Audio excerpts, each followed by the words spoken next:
सर्वेभ्यः नमो नमः। प्रिय छात्र बच्चों, आज हम 12वीं कक्षा का प्रथम पाठ अनुशासनम का अध्ययन करेंगे। अनुशासनम शब्द अनु उपसर्ग पूर्वक सास धातु से ल्युट प्रत्यय लगाने पर निष्पन्न होता है, जिसका अर्थ है शिक्षा। अर्थात गुरुकुल में गुरु के द्वारा शिष्यों को दी गई शिक्षा ही इस पाठ में मुख्य रूप से बतलाई गई है। यह अध्याय तैत्तिरीय उपनिषद के 11वें अनुवाक से उद्धृत है, जिसका नाम शिक्षावल्ली भी है। शिक्षावल्ली के अंतर्गत छात्रों को समावर्तन संस्कार के अवसर पर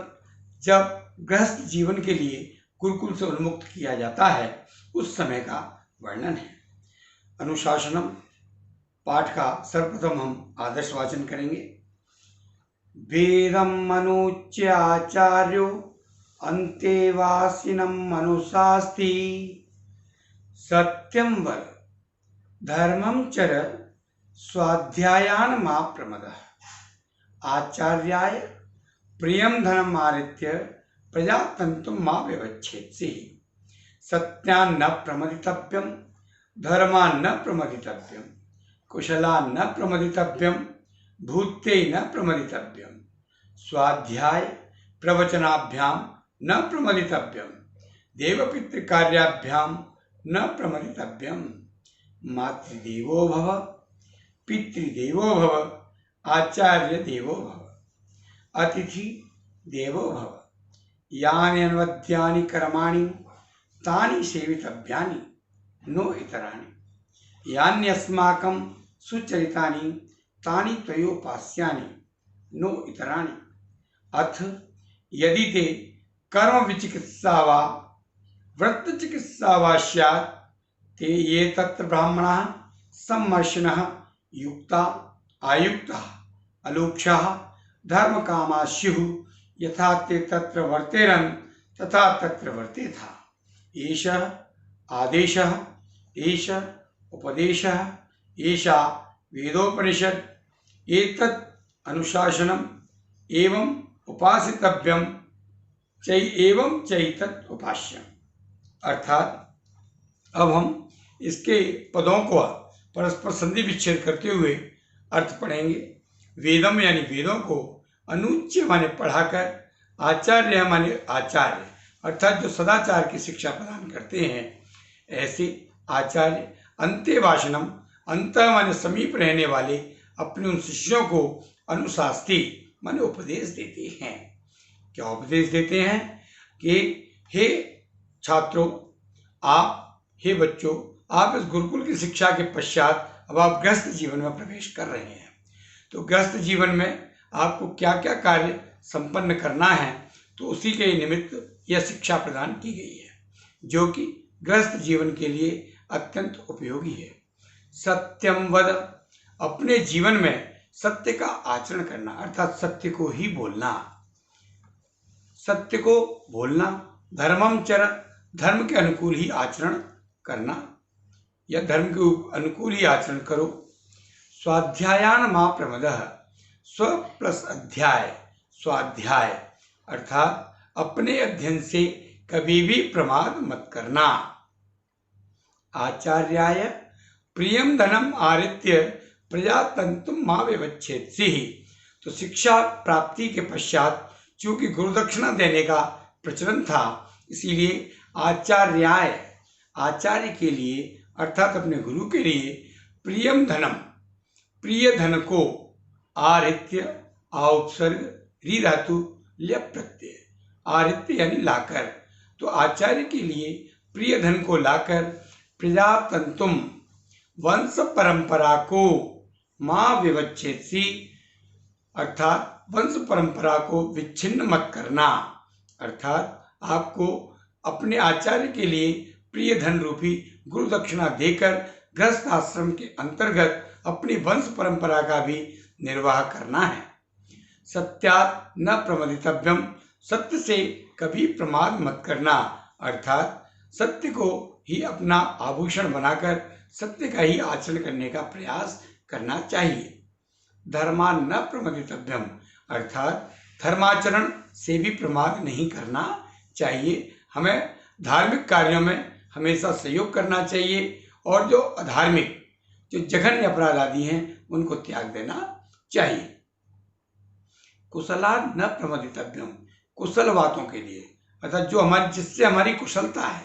ऐसे कार्य जिनसे हम कुशल हैं, जिनसे हम प्रसन्न हैं, ऐसे कार्यों से भी कभी प्रमाद नहीं करना चाहिए। ऐसे कार्य जो हमारे परिवार को, जो हमें, जो हमारे समाज को, जो हमारे देश को, हमारे राष्ट्र को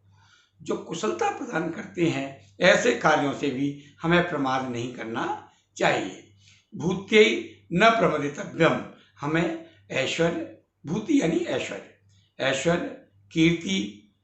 और ऐसी सुख संपत्तियां जो हमारे जीवन के लिए अति उपादेय हैं, ऐसी संपत्तियों के प्रति भी प्रमाद नहीं करना चाहिए।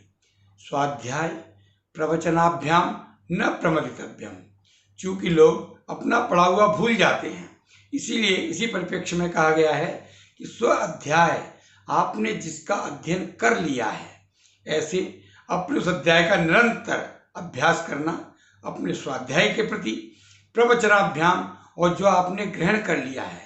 जो ज्ञान आपने प्राप्त कर लिया है, उसके प्रवचन के लिए, उसका उपदेश देने के विषय में भी कभी प्रमाद नहीं करना चाहिए। यथा समय अपने ज्ञात ज्ञान का उपदेश अवश्य ही करना चाहिए। देव पितृ कार्याभ्याम न प्रमदितव्यम, ऐसे कार्य जो देवताओं के लिए अर्थात जो देवताओं के लिए योग्य जो कार्य हैं, ऐसे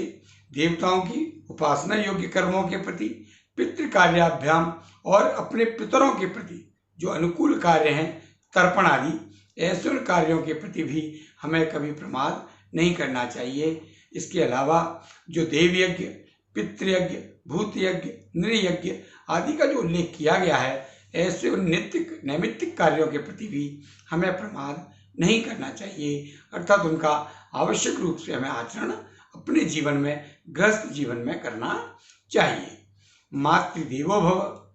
हमारी जो माता है, जैसी जननी जिसने हमें उत्पन्न किया है, ऐसी उस माता को हमें देवतुल्य ही मानना चाहिए, अर्थात हमारी वो माता भी देवता के समान हो। पितृदेवो भव, ऐसा पिता जिसने कि हमें इस जगत में पैदा किया, हमारा पालन किया, पाति इति पिता, अर्थात पालन करने वाला हमारा पिता होता है, तो ऐसे उस पिता को भी हमें देवतुल्य मानना चाहिए, अर्थात पिता भी हमारा देवतुल्य हो, माता भी देवतुल्य हो, पिता भी देवतुल्य हो। आचार्य देवो भव, और जो हमारे आचार्य हैं, अर्थात जो हमें बाल्यकाल से लेके और ब्रह्मचर्य आश्रम की समाप्ति पर्यंत हमेशा सतत सद आचरण का ही जो ज्ञान प्रदान करते हैं, ऐसे उन आचार्य को भी देवतुल्य हमें समझना चाहिए, अर्थात वह आचार्य भी देवता के समान हो। अतिथि देवो भव, अतिथि न तिथि इति अतिथि, अर्थात जिसके घर में आगमन की कोई तिथि, कोई निश्चित समय या काल सीमा ना हो, ऐसा आगंतुक जो है वही अतिथि है। ऐसे वह अतिथि भी हमारे लिए देवतुल्य हों, अर्थात ऐसा नहीं होना चाहिए कि अतिथि के घर आने पर घर वालों के विचार ही बदल जाएं, अर्थात हम उसका स्वागत सत्कार ना करें। इसीलिए कहा गया है अतिथि देवो भव, अतिथि भी देवता के समान हो, अर्थात मानना चाहिए। यानी अनवद्यानि कर्माणि तानि सेवितव्यानि नो इतराणि, यानी माने जो, अर्थात जो भी, अनवद्यानि, अनवद्य, न वद्य अर्थात निंदा से रहित, न अनवद्य अर्थात जो निंदनीय नहीं है, ऐसे कर्माणि माने कर्मों को ही, तानि सेवितव्यानि अर्थात ऐसे कर्म जो निंदा के योग्य नहीं, अर्थात जो अनिंदनीय कर्म हैं, हमें उन्हीं को आवश्यक रूप से करना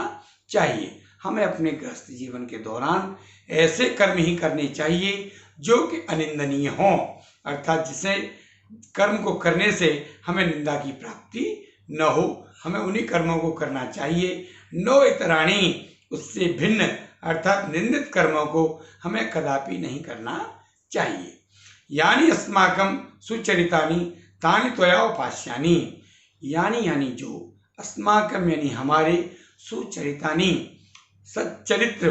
अच्छे चरित्र की जो विशेषताएं हैं, अच्छे चरित्र के जो गुण हैं, उनका हमें अवश्य ही उपासना करनी चाहिए, अर्थात उन्हीं गुणों को हमें सतत रूप से ग्रहण करना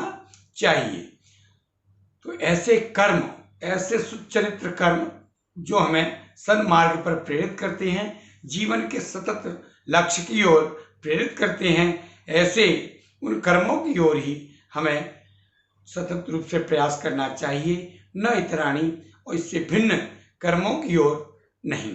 अर्थात जो हमारे अच्छे चरित्र नहीं है, दुष्चरित्र यानी गंदी बातों को या गलत बातों को हमें अपने जीवन में, गृहस्थ जीवन में ग्रहण नहीं करना चाहिए। अथ इसके पश्चात यदि ते कर्म विचिकित्सा वा व्रत चिकित्सा वा स्यात्, यदि ते यानी तुम्हें कर्म विचिकित्सा अपने कार्य में, विचिकित्सा यानी संदेह, अर्थात यदि तुम्हें अपने कर्म के विषय में कभी कोई संदेह, व्रत चिकित्सा वा अथवा अपने व्यवहार के विषय में कभी कोई संदेह हो, वा यानी अथवा, स्यात् यानी हो, तो अथ यानी इसके पश्चात यदि तुम्हें कर्म के विषय में अथवा अपने व्यवहार के विषय में कोई संदेह हो, तो ये तत्र ब्राह्मणा, तो उस स्थिति में जो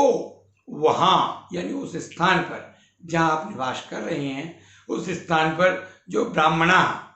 जो ब्रह्मज्ञ अर्थात ज्ञानी जो लोग हैं, ऐसे ज्ञानी लोग जो सम्मर्शिनः,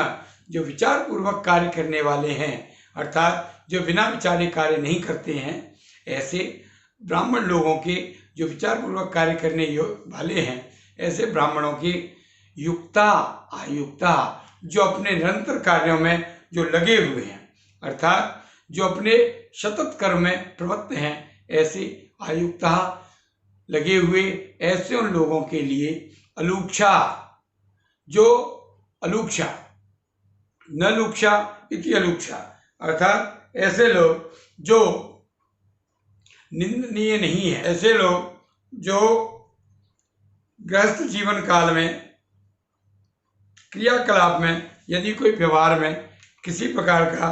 जो युक्ता यानी जो ज्ञान विज्ञान से जो तृप्त है, अथवा आयुक्ता स्वतंत्रता पूर्वक जो निर्णय करने वाले हैं, में जो समर्थ हैं, ऐसे अलूक्षा न लूक्षा, जो कोमल हृदय है। लूक्षा यानी कठोर हृदय, तो लूक्षा यानी कठोर, न लूक्षा अर्थात जो कठोर हृदय नहीं है, अर्थात कोमल हृदय वाले एवं धर्मपरायण ऐसे जो लोग हैं, धर्म कामा, धर्म को चाहने वाले ऐसे जो लोग शिव माने हों, यथा ते तत्र वर्तेरन, जैसा वे सब उस अवस्था में वर्तेरन यानी व्यवहार करें, तथा तत्र वर्ते था, हमें भी वैसा ही व्यवहार करना चाहिए। अर्थात हे छात्र, हे गुरुकुल से निवृत्त होने वाले गुरुकुल के शिष्य, तुम जैसा वहाँ ऐसे कोमल हृदय वाले लोग जैसा व्यवहार करें, धर्म को चाहने वाले जो लोग हैं, वे जैसा व्यवहार करें, वैसा ही तुम भी व्यवहार करो। एष आदेश, यही आदेश है, एष उपदेश, यही उपदेश है, यही अंतिम उपदेश के रूप में गुरु के द्वारा शिष्य को दिया जा रहा है। ऐसा वेदोपनिषद, यही ज्ञान पूर्वक किया गया ज्ञान का सार स्वरूप है। एतत् अनुशासनम, यही जो प्रदान की जा रही है वो शिक्षा है। एवं उपासितव्यम, इसी की अर्थात ऐसे कर्मों की ही निरंतर रूप से तुम्हें उपासना करनी चाहिए। एवं च एतत् उपास्यम, और यही निश्चित रूप से,